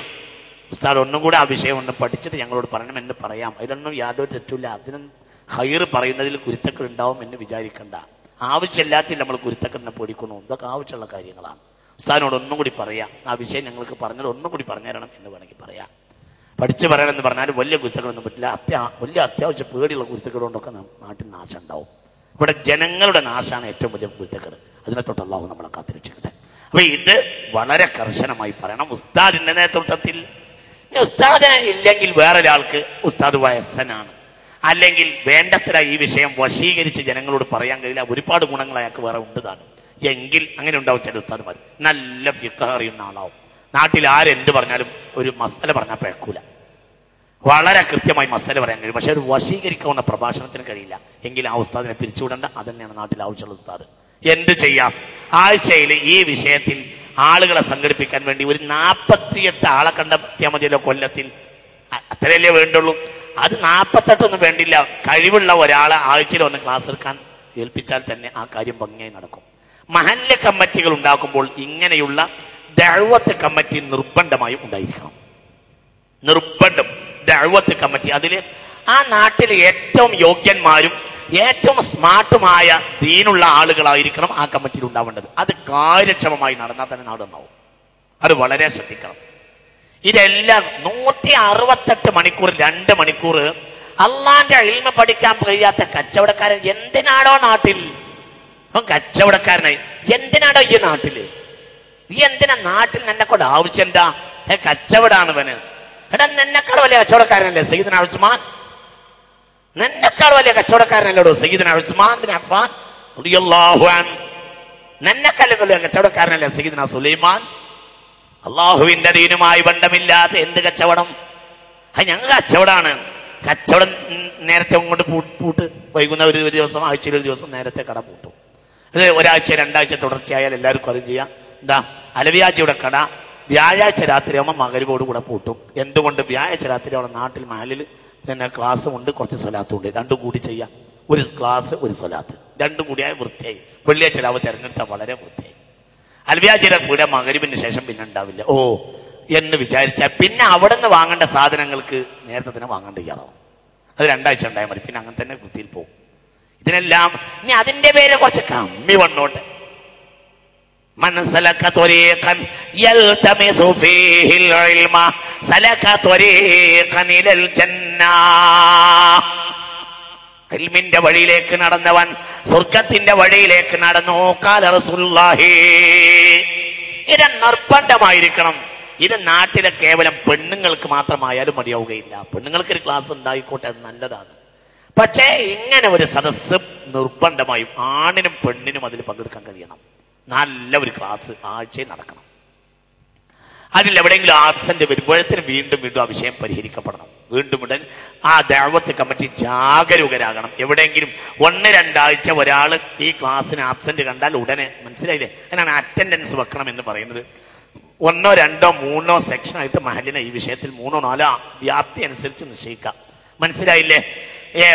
ഒരു സ്ഥലത്ത് വ്യാഴാഴ്ച രാവിലാണെങ്കിൽ ഒരു സ്ഥലത്ത് എന്ത് ചെയ്യാം, പിന്നെ ഞായറാഴ്ച രാത്രി തിങ്കളാഴ്ച രാവിനാവാം. അങ്ങനെയൊക്കെ വ്യത്യാസപ്പെടുത്ത സൗകര്യത്തിനനുസരിച്ച് ചെയ്യാവുന്നതാണ്. ഒരാളെ കണ്ടില്ലെങ്കിൽ 1, 2 ക്ലാസ്സിന് കണ്ടില്ലെങ്കിൽ നിർബന്ധമായും ദഅവത്ത് കമ്മിറ്റി ഒന്ന് ചേർന്ന് ആ വീട്ടിൽ പോയിട്ട് എന്റെ ക്ലാസ്സിന് കണ്ടില്ലല്ലോ എന്ന് ചോദിക്കണം. അപ്പൊ നിർബന്ധമായിട്ട് ഭംഗി നടക്കും. ഇൽമില്ലെങ്കിൽ എന്താ? ഇൽമില്ലെങ്കിൽ ആള് മരിച്ചു. ഇൽമില്ലാത്തവർ മരിച്ചവരാണ്. അള്ളാഹു നമ്മളെ കാത്തിരക്ഷിക്കട്ടെ. മരിച്ചു, കൽബം കൊണ്ട് മരിച്ചു.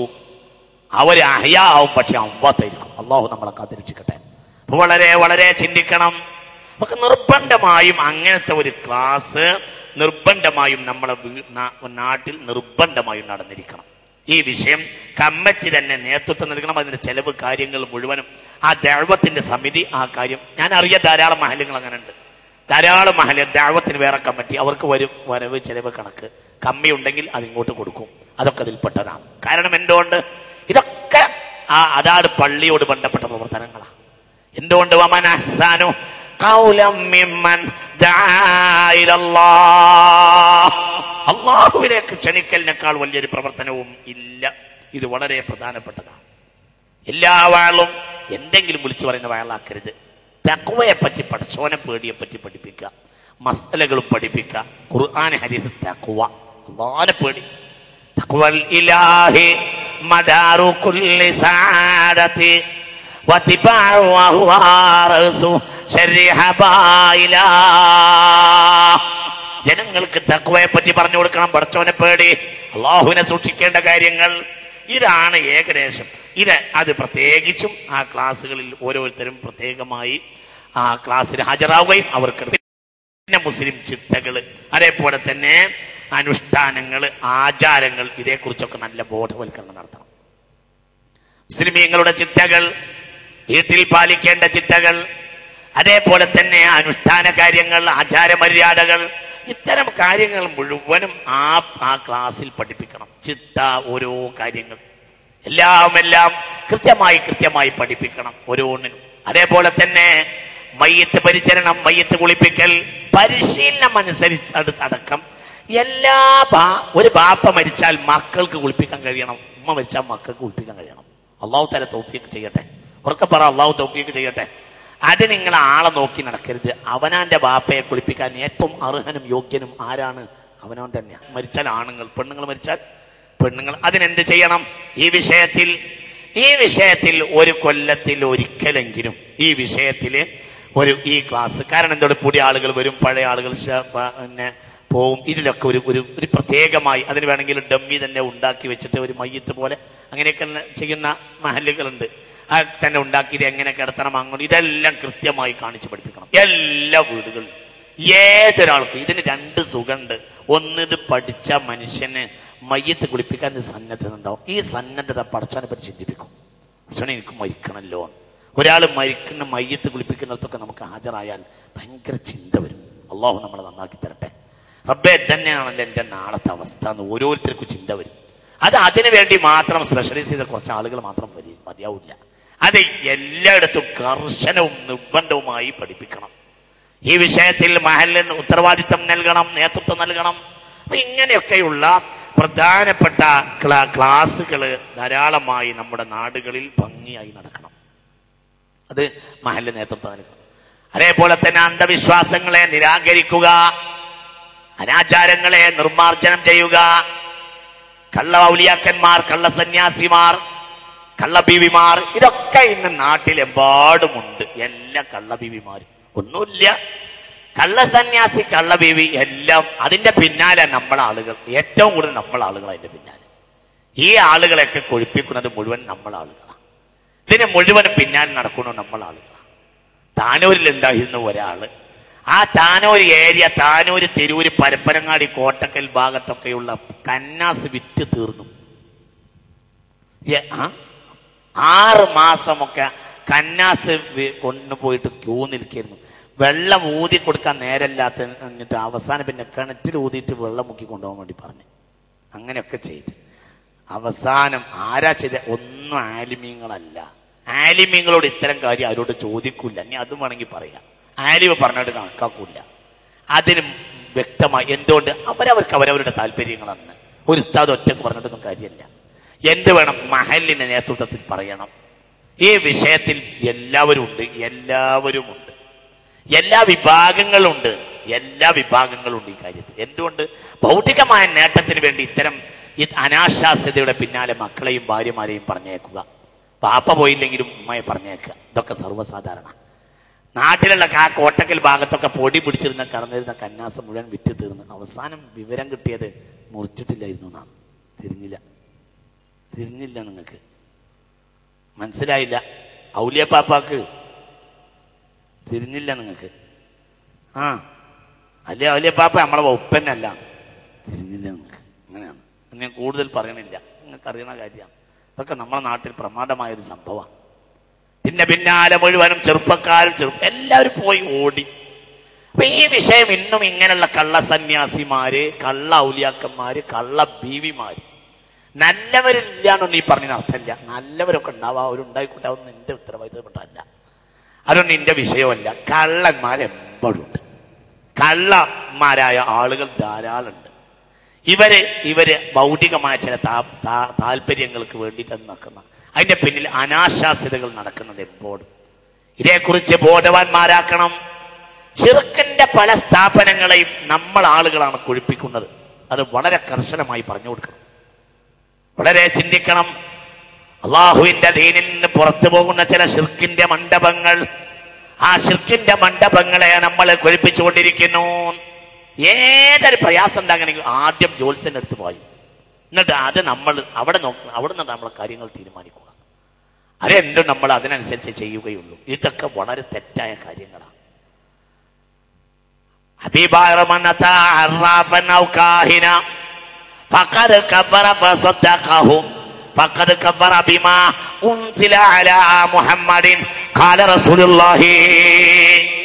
ആരെങ്കിലും ഒരു ജോത്സ്യനെ സമീപിച്ചു എന്നിട്ട് ജോത്സ്യൻ പറഞ്ഞത് വാസ്തവമാക്കിയാൽ ഫഖദ് കഫറ ബിമാ ഉൻസില അലാ മുഹമ്മദിൻ, മുഹമ്മദിന്റെ മേൽ ഇറക്കപ്പെട്ടത് കൊണ്ട് അവൻ കാഫിറായിരിക്കുന്നു. ഹാക്കിം രേഖപ്പെടുത്തിയിട്ടുണ്ട്. മുസ്തഫ റസൂലുള്ളാഹി സ്വല്ലല്ലാഹു അലൈഹി വസല്ലം. അല്ലാഹു സുബ്ഹാനഹു വ തആല നമ്മെ കാത്തുരക്ഷിക്കുമാറാകട്ടെ. വളരെ ചിന്തിക്കണം. അതേപോലെ തന്നെ അസ്പൃശ്യമായ ചില അന്യാചാരങ്ങൾ വീട്ടിലേക്ക് കയറി വരിക. ഞാൻ അതിന് സിമ്പലുകളൊന്നും പറയണില്ല, പക്ഷെ നിങ്ങൾക്ക് ചിന്തിക്കാവുന്നതാണ്. അസ്പൃശ്യമായ ചില അന്യാചാരങ്ങൾ വീട്ടിലേക്ക് കയറി വരിക, അത് വളരെ ചിന്തിക്കണം, വളരെ ആലോചിക്കേണ്ട ഒരു സംഗതിയാണ്. ക്രിസ്ത്യാനികൾ നമ്മുടെ സഹോദരങ്ങളാണ്, അവർ നമ്മൾ വളരെ സൗഹൃദത്തിലാണ്. പക്ഷേ ക്രിസ്തുമസിന് സ്റ്റാർ തൂക്കൽ നമ്മുടെ രീതിയല്ല. എന്തുകൊണ്ട്? ആ സ്റ്റാർ എങ്ങനെയുണ്ടായിന് അവർക്ക് പോലും അറിയുകയില്ല. ഈ സ്റ്റാർ എങ്ങനെ ക്രിസ്തുമസിന് വന്നു അറിയില്ല. അത് സെന്റ് പോൾ വഴി വന്നതാണ്. Saint Paul റോമക്കാരനായിരുന്നു. റോമക്കാർ സൂര്യനും നക്ഷത്രങ്ങൾക്കും ആരാധിച്ചവരായിരുന്നു. റോമൻ വേദഗ്രന്ഥം ഇലിയഡാണ്. ഇലിയഡിന്റെ പരിഭാഷകളൊക്കെ സുലഭമായി മലയാളത്തിൽ കിട്ടും. ദേവീദേവന്മാർ, നക്ഷത്ര ദേവീദേവന്മാരെ ആരാധിക്കുന്നവരാണ് ഹോമറുടെ ആളുകൾ, റോമുകാർ. അവർ പിന്നെ ഒന്നടങ്കം ക്രിസ്ത്യാനികളായി. അപ്പോൾ പിന്നെ എന്ത് ചെയ്തു? ആ പഴയകാല ശിർക്കിയൻ വിശ്വാസങ്ങളെ നേരെ ക്രിസ്തു മതത്തിലേക്ക് കടത്തിക്കൂട്ടി. അവർ സൂര്യന് പറഞ്ഞിരുന്ന പേര് അപ്പോളോ എന്നായിരുന്നു. അപ്പോളോവിന്റെ ജന്മദിനമായി കണക്കാക്കിയത് ഡിസംബർ 25. ഈ റോമക്കാർ ക്രിസ്ത്യാനികളായപ്പോൾ നേരെ ഡിസംബർ 25 നേരെ ആർക്ക് കൊടുത്തു? യേശു ക്രിസ്തുവിന് കൊടുത്തു. യേശു ക്രിസ്തു ഡിസംബർ 25 ജനിച്ചതെന്ന് പറയുന്ന ഒരു രേഖ പഴയ നിയമത്തിലുമില്ല, പുതിയ നിയമത്തിലുമില്ല. പഴയ നിയമത്തിലുമില്ല, പുതിയ നിയമത്തിലുമില്ല. ഇത് ഞാൻ വെറുതെ പറയുകയല്ല. ഉത്തരവാദിത്തപ്പെട്ട ഒരു സ്ഥലത്തിരുന്ന്, ഉത്തരവാദിത്തപ്പെട്ട ഒരു വേദിയിലിരുന്ന്, ഉത്തരവാദിത്തപ്പെട്ട ഒരു പോസ്റ്റിലിരുന്ന് പറയുന്നൊരു വാക്കാണ്. അതുകൊണ്ട് എനിക്ക് എന്തെങ്കിലും വിളിച്ചു പറയാൻ പറ്റില്ല. ഞാൻ കർശനമാക്കി ഗൗരവമായി പറയാണ്. ഈ സ്റ്റാറുകൾ സത്യത്തിൽ റോമൻ ഷിർക്കി സിംബലുകളാണ്. അത് പിന്നീട് ക്രിസ്തുമതത്തിൽ കയറി വന്നതാണ്. ആ സ്റ്റാറിന് ക്രിസ്തുമതവും പോലും ബന്ധമില്ല. അത് പൗരോഹിത്യ വർഗം പിന്നീട് ഈ സമുദായങ്ങളുടെ മേൽ അടിച്ചേൽപ്പിച്ചതാണ്. സത്യത്തിൽ അത് റോമനാണ്, റോമൻ ഷിർക്കാണത്. സൂര്യനെ വലം വെക്കുന്ന സ്റ്റാറുകളെയും ആ കാലത്ത് അവർ ആരാധിച്ചിരുന്നു. പിന്നീട് അതേ സിംബൽ ഇങ്ങോട്ട് കൊണ്ടുവന്നു, അതേ സിംബൽ തിരിച്ചിങ്ങോട്ട് കൊണ്ടു. 7 ദിവസം അവർ കള്ളു കുടിച്ച് ആരാധിച്ചിരുന്നു. ഏറ്റവും കൂടുതൽ റോമക്കാർ കള്ളു കുടിച്ചിരുന്നത് ഡിസംബർ 31 അതിന് നേരെ പിറ്റേന്ന് ജനുവരി ഫെബ്രുവരി മാർച്ച് ഏപ്രിൽ ഇതെല്ലാം സ്റ്റാർ ദൈവങ്ങളുടെ നാമങ്ങളാണ്. ഒക്കെ റോമൻ ദൈവങ്ങളാണ്. ജനുവരി ഒരു ദൈവമാണ്. ജനുവരി ഫെബ്രുവരി മാർച്ച് ഏപ്രിൽ മെയ് ജൂൺ എല്ലാം റോമൻ ദൈവങ്ങളുടെ നാമങ്ങളാണ്. അത് പിന്നെ ഇംഗ്ലീഷുകാർ കടമെടുത്തു, ക്രിസ്ത്യാനികൾ കടമെടുത്തപ്പോൾ അതിന് ഈസവി കലണ്ടറാക്കി. സത്യത്തിൽ അത് റോമൻ കലണ്ടറാണ്. ഈ റോമൻ കലണ്ടർ മുഴുവനും ശിർക്കുമാണ്. അപ്പൊ അതുകൊണ്ട് യാതൊരു കാരണവശാലും ഈ സ്റ്റാറുകൾ നമ്മുടെ വീടുകളിലോ കടകളിലോ തൂക്കുന്നതിൽ യാതൊന്നുമില്ല. അത് ശിർക്കിന്റെ സിംബലാണ്. അള്ളാഹു നമ്മെ കാത്തിരക്ഷിക്കട്ടെ. നമ്മുടെ സഹോദരങ്ങൾ ക്രിസ്ത്യാനികൾ പോലും അതിൽ പെട്ടുപോയതാണ്. അവർക്കുമായും അവരുടെ ആചാരവും അവരുടെ വേദഗ്രന്ഥവുമായും പോലും ഇതിന് വളരെ ഒരു ബന്ധവുമില്ല എന്നതും സുചിന്തിതവും വസ്തുതയുമാണ്. എന്ത് ചെയ്യണം? ഹബീബാർമൻ തശബ്ബഹ ബിഖൗമിൻ ഫഹുവ മിൻഹും ഖാല റസൂലുള്ളാഹി. ഏതെങ്കിലും ഒരു വിഭാഗത്തോട് സാദൃശ്യനായാൽ അവരിൽപ്പെട്ടവനായി മാറുമെന്ന് ഹബീബായ റസൂലുള്ളാഹി സ്വല്ലല്ലാഹു അലൈഹി വസല്ലം. ഈ കാര്യങ്ങൾ ഇതെല്ലാം അന്യാഘോഷങ്ങൾ, അന്യപൂരങ്ങൾ, ഇതൊക്കെ ഈ കാര്യങ്ങളെ മുഴുവൻ ജനങ്ങളെ ഇതിൽ ബോധവൽക്കരിക്കണം, നടത്തണം. ഇത് വളരെ പ്രധാനപ്പെട്ട കാര്യമാണ്. ശക്തമായ ബോധവൽക്കരണം നടത്തണം. അതിന് അംറു ബിൽ മഅറൂഫ് നഹ്യു അനിൽ മുൻകർ, ഇത് വളരെ പ്രധാനപ്പെട്ട കാര്യമാണ്. അശ്ഹദു അല്ലാ ഇലാഹ ഇല്ലല്ലാഹ് അസ്തഗ്ഫിറുല്ലാഹ്. സ്ക്വാഡ് പ്രവർത്തനം നിർബന്ധമായും നടത്തണം. ഈ കഴിഞ്ഞ ആഴ്ച അറ്റൻഡൻസിൽ ക്ലാസ്സിന് ഹാജരായവരുടെ കണക്ക് പള്ളിയിലെ കമ്പ്യൂട്ടറിൽ നേരെ കയറ്റിയിരിക്കണം. ഏതെങ്കിലും ഒരാഴ്ച ഒരാൾ വന്നോ വന്നില്ലേ കൃത്യമായി കൊല്ലങ്ങൾക്ക് ശേഷവും കാണാൻ കഴിയും. ഒക്കെ കമ്പ്യൂട്ടറിൽ ചെയ്തിരിക്കണം. പള്ളിയിൽ ഞാൻ കമ്പ്യൂട്ടർ ചെയ്യേണ്ട കോലം ഇന്നലെ ഞാൻ പറഞ്ഞിരുന്നു. അതൊന്നും ബുദ്ധിമുട്ടുള്ള സംഗതിയുമല്ല. അതൊക്കെ ഇന്ന് ആധുനിക മീഡിയകളാ ഉപയോഗിക്കൽ വളരെ അത്യാവശ്യമായ കാര്യങ്ങളാണ്. ഇന്ന് പ്രത്യേകിച്ചും ആ കാര്യങ്ങളൊക്കെ പ്രധാനമായും ശ്രദ്ധിക്കുക. നമ്മൾ പ്രധാനമായി ചെയ്യേണ്ടത് മഹല്ലിന്റെ പ്രധാനപ്പെട്ട ബാധ്യത ജീർണതകൾ ഇല്ലാതെയാക്കുക. കാരണം ലോകത്ത് ജീർണതകൾ ഇല്ലാതെയാക്കാൻ വേണ്ടി പ്രവർത്തിച്ച ആളാണ് സയ്യിദുന മുഹമ്മദ്. അതൊന്ന് ഉറപ്പിക്കുക ആദ്യം. ഹബീബാ റസൂലുള്ളാഹ് എന്തിനാണോ മുഹമ്മദ് നബി പ്രവർത്തിച്ചത്? മുഹമ്മദ് നബി പ്രവർത്തിച്ചതല്ലേ നമ്മൾ പ്രവർത്തിക്കേണ്ടത്? സ്വല്ലല്ലാഹു അലൈഹി വസല്ലം. വക്കബറ ഹബീബായ റസൂലുള്ളാഹി. ഹബീബായ നബി എന്തിനാ പ്രവർത്തിച്ചത്? തേങ്ങടാൻ.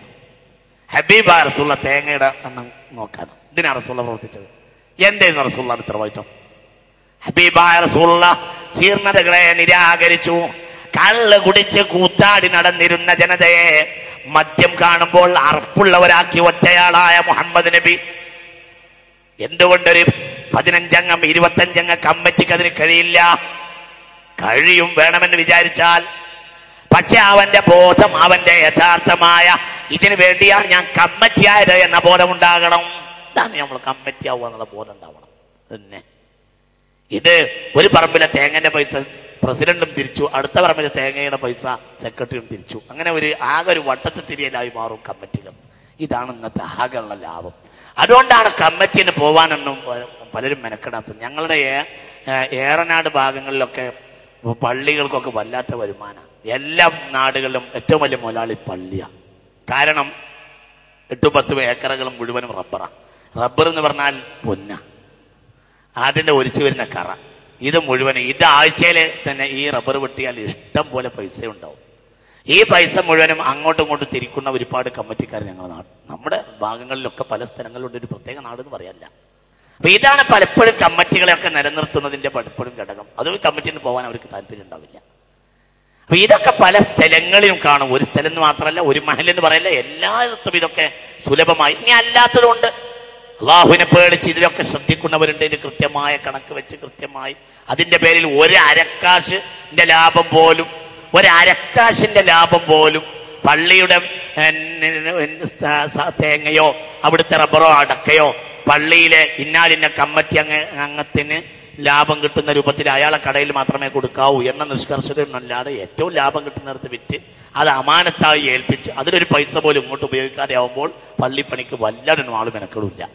ഇതിന്റെ പേരിൽ പല ലാഭങ്ങളും താല്പര്യങ്ങളും കൂടി ഇന്ന് നടന്നുകൊണ്ടിരിക്കുന്നു. ഇതൊക്കെ നാളെ റബ്ബിന്റെ കോടതിയിൽ അമാനത്തിനെ ദുർവ്യയം ചെയ്തതായി നമ്മൾ മറുപടി പറയേണ്ടി വരും. അള്ളാഹു നമ്മെ കാത്തിരക്ഷിക്കട്ടെ. അപ്പൊ ഇത് വളരെ ഗൗരവമുള്ള വിഷയം. ഹബീബായ റസൂലുള്ളാഹി എന്തിനാണ് മദീനയിൽ പ്രവർത്തിച്ചത് നമ്മൾ മനസ്സിലാക്കണം. എന്തിനാ മുസ്തഫ നബി പ്രവർത്തിച്ചത്? ഹബീബായ റസൂലുള്ളാഹി ഇന്നമൽ ഖംറു വൽ മൈസിറു വൽ അൻസാബു വൽ അസ്ലാമു റിജ്സും മിൻ അമലി ശൈത്വാൻ. മദ്യപാനമടക്കമുള്ള തിന്മകളെ നിരാകരിക്കാൻ വേണ്ടി ഹബീബായ റസൂലുള്ളാഹി ഇത് വല്ലാത്തൊരു വിഷയമാണ്. വളരെ നമ്മൾ ചിന്തിക്കണം. മുസ്തഫായ റസൂലുള്ളാഹി അതുകൊണ്ട് നാട്ടിലെ ജീർണതകൾ ഇല്ലാതാകണം. എന്തുകൊണ്ട്? ജീർണതകൾ പെരുകിയാൽ എല്ലാവരും അല്ലാഹു തആല നശിപ്പിച്ചു കളയും. അല്ലാഹു നമ്മെ കാത്തിരക്ഷിക്കട്ടെ. മനുഷ്യന്മാരെ ഇത് വളരെ നമ്മൾ ചിന്തിച്ചോളൂ. ഇന്നുണ്ടാകുന്ന രോഗത്തിന്റെ മുഴുവൻ കാരണം, ഞാൻ ചില ഉദാഹരണങ്ങൾ കാണിക്കാം. രോഗത്തിന് കാരണം ജീർണതയുടെ ശിക്ഷയാണ്. അല്ലാഹു നമ്മളെ കാത്തിരക്ഷിക്കട്ടെ. കേരളത്തിലെ ഏറ്റവും തിരക്കുള്ള ഒരു ഡോക്ടർ മിനിഞ്ഞാന്ന് രാത്രി സംസാര മധ്യേ എന്നോട് പറഞ്ഞു, ശാസ്ത്രം ഇങ്ങനെ എത്ര പുരോഗമിച്ചിട്ടില്ല, പന്നിപ്പനിയിലൂടെ ന്യൂമോണിയ ബാധിച്ചു പോയാൽ 99% മരണം ഉറപ്പാണ്. അല്ലാഹു നമ്മളെ കാക്കട്ടെ. കേട്ടോ. പന്നിപ്പനിയിലൂടെ ന്യൂമോണിയ ബാധിച്ചു പോയാൽ 99% മരണം ഉറപ്പ്. കേരളത്തിലെ ഏറ്റവും തിരക്കുള്ള ഒരു അലോപ്പതി ഡോക്ടർ മിനിഞ്ഞാന്ന് രാത്രി എന്നോട് പറഞ്ഞു. ചിന്തിക്കണം, അത് വളരെ ചിന്തിക്കേണ്ട ഒരു വാക്കാണ്. എന്താണെന്ന് നമ്മളിങ്ങനെ പറയാം, നമുക്കൊരു പിടുത്തൊന്നും ആ വിഷയത്തിലില്ല. മനസ്സിലായില്ല. ഈ പുതിയ രോഗങ്ങളെ എങ്ങനെ നേരിടണം എന്നതിനെ കുറിച്ച് ഒരു വ്യക്തമായ ധാരണയൊന്നും സത്യത്തിൽ ഇല്ല, വൈദ്യശാസ്ത്രത്തിന് മുന്നിലില്ല. അതുകൊണ്ടാണ് മരുന്ന് കൊടുത്തിട്ട് 3-ാം ദിവസം പിന്നെയും വിളിക്കും. എന്തിന്? ഇത് വലിച്ചിട്ടുണ്ടെങ്കിൽ അതന്നെ അടുത്ത ആൾക്കും കൊടുക്കാം, വലിച്ചിട്ടില്ലെങ്കിൽ അടുത്ത ആൾക്ക് മാറ്റി കൊടുക്കാം. അവർക്ക് തന്നെ ഒരു തിട്ടൊന്നുമില്ല, അവർക്ക് തന്നെ ഒരു വിവരമൊന്നുമില്ല.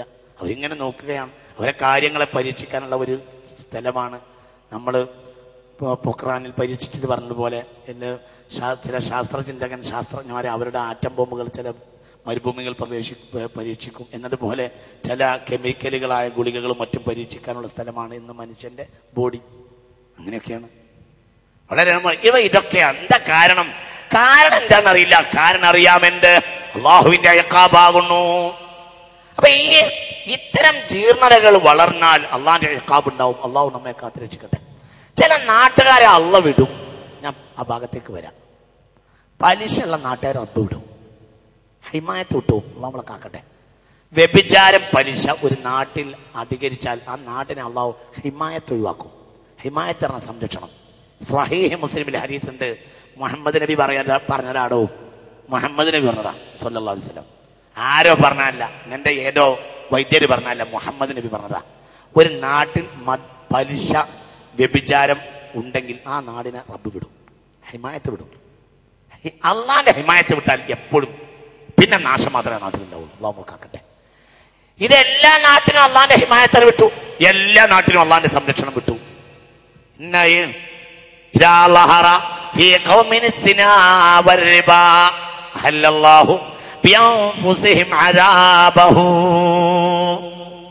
പലിശയും വ്യഭിചാരവും നാട്ടിൽ വ്യാപകമായാൽ നാട്ടിൽ അള്ളാഹു ഹിമായത്ത് ഒഴിവാക്കും, സംരക്ഷണം ഒഴിവാക്കുമെന്ന് ഹബീബായ റസൂലുള്ളാഹി.